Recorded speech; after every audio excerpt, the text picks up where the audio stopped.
अच्छा भाइयों, ये जो बाज़ लोग उलमा की, पीरों की, अपने बड़ों की, असातिज़ा की, शयूख की, जिसकी भी पैरवी करते हैं, जो अंधी पैरवी करते हैं, यानी जिसको उन्होंने हलाल कह दिया, हलाल मान लिया, जिसको उन्होंने हराम कह दिया, हराम मान लिया, बगैर किसी दलील के, यानी कुरान हदीस से कोई रेफरेंस नहीं होता, कोई दलील नहीं होती, बस उनके कहने पे मान लिया।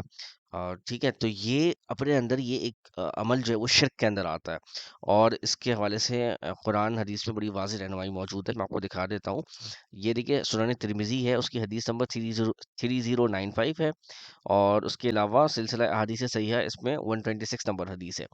अब इसमें एक हदीस मौजूद है कि नबी सल्लल्लाहु अलैहि वसल्लम ने ये एक आयत एक मरतबा तिलावत की थी, जो सूरह तौबा की आयत है, जिसमें अल्लाह ताला फरमाते हैं कि उन लोगों ने, यानी हमसे पहले वाले जो लोग थे, पहली उम्मतें जो थी, उन्होंने अल्लाह को छोड़ के अपने उलमा को, अपने राहिबों को, अपने पीरों वगैरह को उन्होंने अपना रब बना लिया, अल्लाह को छोड़ के।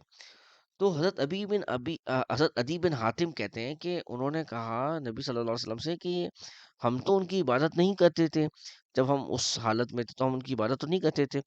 तो नबी सल्लल्लाहु अलैहि वसल्लम ने फरमाया कि क्या ऐसा नहीं था कि जिस चीज़ को वो हलाल कहते थे, तुम भी उसे हलाल कहते थे, और जैसे वो हराम कहते थे, तुम भी उसे हराम मान लेते थे।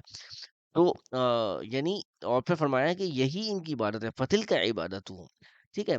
तो भाई जब यानी उनके सही को सही मान लिया, उनके गलत को गलत मान लिया, और कोई दलील नहीं आप माँग रहे, कोई किताब व सुन्नत सुन्नत से रेफ़रेंस नहीं माँग रहे, तो यही तो उनकी इबादत है। तो ये भी शिर्क के अंदर आता है। तो आज हमारे नौजवानों को, बच्चों को, हमारे जो